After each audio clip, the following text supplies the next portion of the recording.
coalition parce que responsabilité la maanaam gëdd doomu aadama ci lu mu war a def kanam yàlla ak kanam doomu aadama yi loolu moo waral lii ma leen di exposé du suma liggéey de ñun ñëpp ñoo ko bokk Benno Siggil Sénégal moo ko tëral version bi ci mujj démb ci 20h lañ ko tiré jox naa correcteur tout à l'heure ne ko lii de mooy li génn ci suñu xalaat dañu bëgg Sénégal yàqu-yàqu yi fi nekk comme le dirait Maître El Hadji Diouf dëng jubadi yi fi nekk ñu féetale ko bor waaye loolu mënul am fekk ñi ko indi toog ci yenu ko bécc ko suñ ko jógewuñ fi donc c'est la nature même de l'action bi ñu war a mener pour que le 26 février 2012 ñu jëlee fi ñii te ñu ngi ñaan yàlla bu deret tuuru.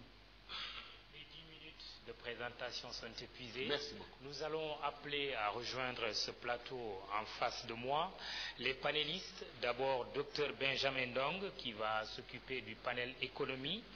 Pour le présenter au public et aux téléspectateurs, Dr Benjamin Ndong est enseignant-chercheur à la faculté des sciences économiques et de gestion de l'université Gaston Berger. Il est spécialiste en économie du développement et en microéconomie financière. À sa suite, pour le panel 2, santé, environnement et cadre de vie, j'appelle Dr Dominique Doupa. Il est enseignant à la faculté des sciences de la santé de l'université Gaston Berger. Spécialisé en biochimie, il est aussi praticien hospitalier à l'hôpital régional de Saint-Louis. Il est en outre coordonnateur du comité de lutte contre les maladies nosocomiales. Et puis le panel numéro 3, institution, éthique et bonne gouvernance, professeur Amadou Tidiane Ndiaye est maître de conférence agrégé en droit privé 2 et en outre doyen de la faculté de sciences juridiques et politiques à l'université Gaston Berger. Il travaille notamment sur le droit des entreprises en difficulté et sur le droit communautaire des affaires d'une manière générale. Ce sont donc les 3 premiers panélistes. Nous allons très rapidement donner la parole à Dr Benjamin Ndong pour l'économie. Vous avez une question majeure à poser et une question mineure avec possibilité de rebondir. Après la première réponse de M. Moustapha Niasse. Docteur Benjamin Ndong, vous avez la parole. Merci, M. Kane. Bonsoir, M. Niasse. Bonsoir. Secrétaire général de l'AFP et candidat de Benno Siggil Sénégal. Dans votre programme économique, notamment dans votre engagement numéro 5, vous voulez assurer la relance économique, promouvoir le patriotisme économique et viser un taux de croissance de 8% pour 2016. Entre autres, la valorisation de la production agricole. Plus loin, dans la mesure numéro 28, vous envisagez de faire reposer la croissance accélérée sur le développement de l'épargne. Ailleurs, dans votre mesure numéro 26, vous préconisez des politiques commerciales protégeant l'agriculture, l'élevage, la pêche et les industries naissantes. Tout cela, M. Niasse, appelle à notre avis un certain nombre d'interrogations. D'abord, quelle est votre stratégie de développement? Est-ce une stratégie de développement d'insertion à l'économie mondiale ou une stratégie de développement autocentrée? Une autre question qui est liée à la première, pensez-vous que le seul développement de l'épargne est en mesure de financer la croissance accélérée? Merci. Docteur Benjamin, le monde aujourd'hui, en tant qu'ensemble de planètes et de continents pour ce qui concerne la planète Terre, est un grand village. La réponse à votre question ne se trouve ni dans l'accrochage au vaisseau de la mondialisation, dans quelle hypothèse les petits États, quand on parle de petits États, c'est en espace géographique et en capacité de développement économique, seront écrasés, ils seront ignorés, puisque toute l'Afrique ne représente que 1% aujourd'hui des analyses de croissance dans tous les pays du monde, 194 États, membres des Nations Unies. Ni dans une autarcie interne, voulant à l'intérieur de frontières exiguës, même d'une sous-région, développer des dynamiques de croissance économique et d'amélioration ou d'élévation du niveau de vie des populations. C'est dans une bissectrice, pour parler comme les mathématiciens, qui allie à la fois les contraintes de la mondialisation, dont nous n'assurons pas la maîtrise, et la nécessité de développer à partir de ressources intérieures nationales, dans le cadre de synergies sous-régionales, de développer des économies qui doivent être complémentaires au lieu d'être concurrentes. Nous avons dit effectivement dans ce programme que nous voulons un taux de croissance de 8% en 2013. Nous n'avons pas dit 2012, parce que entre notre victoire prochaine, en février 2012, et le 31 décembre 2012, il y a des réformes ici et liées directement avec les processus définis par les assises nationales qui doivent être mises en œuvre. Donc, je dis encore une fois, c'est dans la bissectrice. Nous allons, si nous luttons contre la corruption et le gaspillage, nous réglerons ce problème. Je reviens sur le financement de cette croissance accélérée. Donc, vous avez parlé du seul développement de l'épargne. Pensez-vous que cela suffit pour accélérer la croissance? Si on sait que certaines contraintes sont liées donc au développement de l'épargne, notamment des contraintes d'ordre économique et d'ordre culturel, je pense aux transferts familiaux et aux transferts communautaires. Le seul développement de l'épargne est suffisant? Le développement accéléré, le développement tout court d'abord, repose sur deux variantes fondamentales. La première, c'est qu'il faut des ressources suffisantes et bien gérées. Il faut aller les chercher, il faut les créer, ou quand elles existent, il faut les gérer correctement. Ça nous amène à la bonne gouvernance. L'autre variable, qui est en même temps une référence, c'est l'honnêteté, et ça nous ramène à l'éthique. Surtout le sens du bien et de l'intérêt commun. Je vous assure que le Sénégal est en mesure de trouver, d'abord à partir des ressources qu'il possède, de nouvelles niches de ressources qui, bien gérées, permettront d'atteindre l'objectif de développement accéléré, de croissance durable. C'est très important. Sur la diplomatie économique pour améliorer l'environnement des affaires, pensez-vous que l'essentiel est dans un code d'investissement attractif pour arriver donc à cet objectif-là, celui de l'amélioration de l'environnement des affaires? Je répondrai que la période des codes d'investissement attractifs est révolue. Dans les premières décennies après l'indépendance, des codes d'investissement pouvaient être élaborés pour attirer l'investissement depuis l'extérieur. Nous sommes maintenant dans le monde de la loi du marché. Les charmes et les cosmétiques, dont certains pays habillaient leur code d'investissement, ça ne joue plus. L'effet aimant a disparu. Nous sommes revenus au rendez-vous du donner et du recevoir. Un investissement est un acte de partenariat entre un investisseur, le pays où il investit et ses interlocuteurs. Évidemment, si on demande 10% dès que le projet d'investissement est annoncé, là on chasse l'investisseur, il ne revient plus. La solution se trouve dans ce système d'information qui intègre les nouvelles possibilités offertes par les nouvelles technologies de l'information et de la communication. Les synthèses cybernétiques qui permettent précisément, en des espaces très courts, de voir ce qui se passe à Hong Kong, ce qui se passe à Honolulu, quel est l'état du marché à New York ou à Genève, pour s'intégrer précisément dans ces modernités en mouvement, et le Sénégal est en mesure de le faire grâce aux ressources humaines que le Sénégal produit chaque année. M. Niasse préconise dans sa mesure numéro 31 la création d'une banque d'investissement. Je crois sûrement que ça doit être une banque de développement ou une banque de PME, pour financer donc l'emploi des jeunes. Vu l'expérience des années 80, Sonabank, BNDES, etc., et l'expérience récente du Fonds national de promotion de la jeunesse, comment comptez-vous, M. Niasse, manager cette banque-là pour qu'elle ne connaisse pas donc le sort de ces précédentes-là? Merci. Il suffit, M. Khan, que cette banque d'investissement, qui se justifie en tant que projet, soit bien gérée selon les canons classiques de la bonne gestion d'un établissement financier. Dans les années 80, beaucoup de banques et d'établissements financiers sont tombés du fait d'une mauvaise gestion de ces banques-là. Mais c'était pire avec le Fonds national de promotion de la jeunesse. Des dizaines de milliards ont été investis depuis l'an 2000 dans ces fonds-là, parce qu'il s'agit de 3 fonds, pour produire chaque année, tenez-vous bien, 100 emplois. C'est-à-dire 1000 emplois en 10 ans. Combien de jeunes sortent des écoles de formation, des universités, et qui tendent la main logiquement et légitimement pour trouver un emploi par rapport à 1000 emplois. Celui dont je ne veux pas prononcer le nom du haut de cette tribune, parce que je ne veux pas pécher devant Dieu, eh bien, il a créé 1000 emplois en 10 ans. Mais 1000 emplois par année n'auraient pas suffi.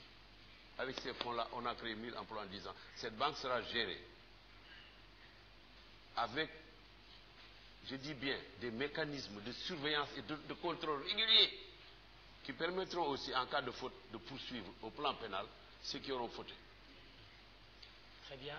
Merci, docteur Benjamin Ndong, pour le panel économie. Merci, monsieur le candidat Moustapha Niasse. Nous allons maintenant donner la parole à docteur Dominique Doupa, qui est enseignant à la faculté des sciences de la santé de l'université Gaston Berger, pour le panel santé, environnement et cadre de vie. Docteur Doupa, vous avez la parole. Merci, monsieur Kane, de m'avoir donné la parole. Permettez-moi d'abord de souhaiter la bienvenue au candidat secrétaire général de l'unité de rassemblement Benno Siggil Sénégal, M. Moustapha Niasse, et à son staff. Remercier également nos chers invités. Si vous me permettez, M. Kane, je voudrais partir d'un constat général. Alors, Monsieur le secrétaire général, le secteur de la santé traverse depuis près de 20 ans une crise sans précédent. Malgré les mesures qui ont été prises par le gouvernement en place, parmi lesquelles il y a eu la réforme hospitalière de 1998, il y a eu les assises, les recommandations des assises nationales sur la santé de 2000 et enfin la constatation hospitalière de 2006. Malgré toutes ces nombreuses mesures, le secteur de la santé connaît toujours des difficultés. Et si vous me permettez, ces difficultés peuvent être résumées en 3 points essentiels. Le premier point, c'est le problème de l'endettement. Aujourd'hui, la dette des hôpitaux s'élève à 15 milliards de francs CFA. Et 50% de cette dette est due au non-recouvrement des dettes dues à l'État, du fait notamment des imputations budgétaires, mais également de certaines prestations telles que le plan Sésame et la gratuité des césariennes. Le deuxième problème, c'est celui de l'accessibilité financière. Les tarifs des hôpitaux sont chers. Le troisième, c'est l'accessibilité géographique. La carte du Sénégal montre nettement qu'il y a un déséquilibre patent entre la capitale et les régions. Vous avez certes dans votre programme pris en compte ces éléments, mais il y a un problème, c'est celui des maladies à soins coûteux, telles que le cancer et l'insuffisance rénale. Aujourd'hui, au Sénégal, il n'existe que 3 structures spécialisées dans la prise en charge de l'insuffisance rénale, dont 2 se trouvent à Dakar et une seule dans la région de Saint-Louis. Et, selon les estimations, chaque année, il y a 500 à 600 nouveaux cas d'insuffisance rénale. Et ces structures que je viens de citer ne peuvent prendre en charge que 10% de ces maladies. La question. Monsieur le secrétaire général, qu'est-ce que vous comptez réellement faire dans ce domaine pour améliorer la prise en charge de ces maladies à soins coûteux, dont l'insuffisance rénale? Merci. Vous savez, il existe une règle permanente qui constitue la base des principes de modernisation d'un secteur comme celui de la santé, qu'on appelle les 3 secteurs vitaux: santé, éducation, protection de l'environnement. Comme le disaient les vieux sages de l'Antiquité, il faut partir de l'analyse et de la compréhension des situations vécues lorsqu'elles n'ont pas été fondatrices de progrès, pour aller vers l'avenir en tirant les leçons du passé. Pour parler que du cancer, un seul appareil existe au Sénégal, je dois dire qu'il n'en existe pas du tout en Côte d'Ivoire, cela va surprendre tout le monde, qui traite les cancéreux au niveau primaire et qui permet d'arrêter l'évolution de la maladie en attendant d'autres mesures pour l'éradiquer ou pour la soigner définitivement. Eh bien, cet appareil est à l'hôpital principal aujourd'hui. C'est un appareil du type de ceux qui, depuis le mois de janvier 2011, sont interdits d'utilisation dans le monde. C'est très important ça. C'est pour vous donner une idée de la situation dans laquelle nous nous trouvons. L'appareil qui aujourd'hui à l'hôpital principal, l'unique, traite les cancéreux, il est interdit d'utilisation depuis le 1er janvier 2011. C'est très grave. Évidemment, si l'État réalise des économies sur les niches de gaspillage de l'argent et des ressources publiques, on pourra certainement s'équiper. Et puis, il faut promouvoir des politiques publiques en matière de santé qui préservent l'enfant, la mère, la personne âgée, la personne retraitée et l'ensemble de la population. Comment on peut le faire?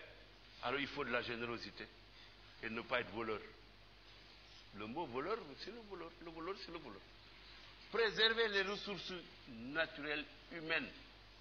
Préserver les ressources financières pour régler les problèmes de santé. Évidemment, lorsque l'hôpital de Fatick, depuis 12 ans, n'a pas reçu une seule brique et qu'il est habité dans ces bâtiments par les rats, les crotales et autres snakes, n'est-ce pas? C'est pareil pour l'hôpital de Ziguinchor. L'hôpital de Kolda, semble-t-il, vient d'être achevé, mais sans équipement. Dans le programme que nous avons là, je ne veux pas dépasser le temps, nous avons prévu des mesures pratiques. Nous avons un spécialiste de l'AFP, qui est Cheikh Mbeng, ici présent, qui est un fonctionnaire de la santé au niveau international. Il a travaillé avec d'autres amis, d'autres médecins sur ces documents-là. Eh bien, il faut être propre pour parler de santé, au sens propre et au sens figuré. Mais si on est sale et qu'on veut soigner les malades, on les rend encore plus malades. Voilà. Dominique Dupas, vous pouvez rebondir et poser une question mineure. Merci. Par rapport à l'accessibilité géographique, vous préconisez le redéploiement du personnel, donc des zones favorisées vers les zones défavorisées. Alors, mais je pense que le problème actuellement du personnel de la santé, c'est surtout le statut. Aujourd'hui, à l'heure où je vous parle, le statut du spécialiste n'est pas reconnu. Le spécialiste, c'est celui qui a fait Bac plus 12 ans. Et le non-spécialiste, c'est celui qui a fait Bac plus 8 ans. Et aujourd'hui, il n'y a pas de mesure incitative pour ces spécialistes. Qu'est-ce que vous comptez réellement faire? Parce que je pense que le redéploiement tel que vous l'avez défini ici, certainement connaîtra des blocages. Qu'est-ce que vous comptez faire réellement pour motiver ces spécialistes à aller dans les régions? Nous avions dit, à l'occasion de la conférence de presse qui a succédé à la période où j'ai été proposé comme candidat de Benno Siggil Sénégal, qu'il faut prendre des mesures incitatives pour encourager des fonctionnaires à aller à l'intérieur du pays. D'abord sur leur salaire, ensuite sur le cadre de vie dans lequel on les installe, et surtout en leur offrant des possibilités de promotion par le mérite. Il faut démocratiser dans l'ensemble des 14 régions la mise en place des équipements de santé, d'éducation, de formation, touchant aussi les autres secteurs de la fonction publique. Il faut également permettre aux médecins, par des laboratoires bien équipés et bien adaptés, de poursuivre la recherche qui est en fait le vaisseau, le vecteur de tout progrès dans un domaine précis, aussi bien dans la santé que dans l'éducation. Comment un professeur qui ne peut pas publier d'articles, qui ne peut pas accéder à des travaux, qui ne peut pas faire des recherches, parce que tous les appareils sont pourris, il donne le tétanos aux chercheurs. Ce problème-là, nous avons trouvé la solution ici dans ce programme. Il faut encourager les chercheurs, il faut encourager les doctorants, il faut encourager les enseignants, il faut encourager les médecins, par des moyens bien gérés et mis à leur disposition à aller de l'avant. Vous savez, un médecin sénégalais qui est spécialisé dans la médecine nucléaire n'a rien à envier à un médecin américain ou canadien, sauf que le Canadien et l'Américain disposent de matériel pour travailler, alors que le médecin sénégalais, lui, il rêve dans le nirvana du jour où, avant sa mort, il mettra l'œil sur ce genre d'équipement. Et ça, c'est possible et il faut le faire. Merci, Monsieur Moustapha Niasse. On va passer au troisième panel, institutions éthiques et bonne gouvernance, avec professeur Amadou Tidiane Ndiaye, maître de conférence agrégé en droit privé.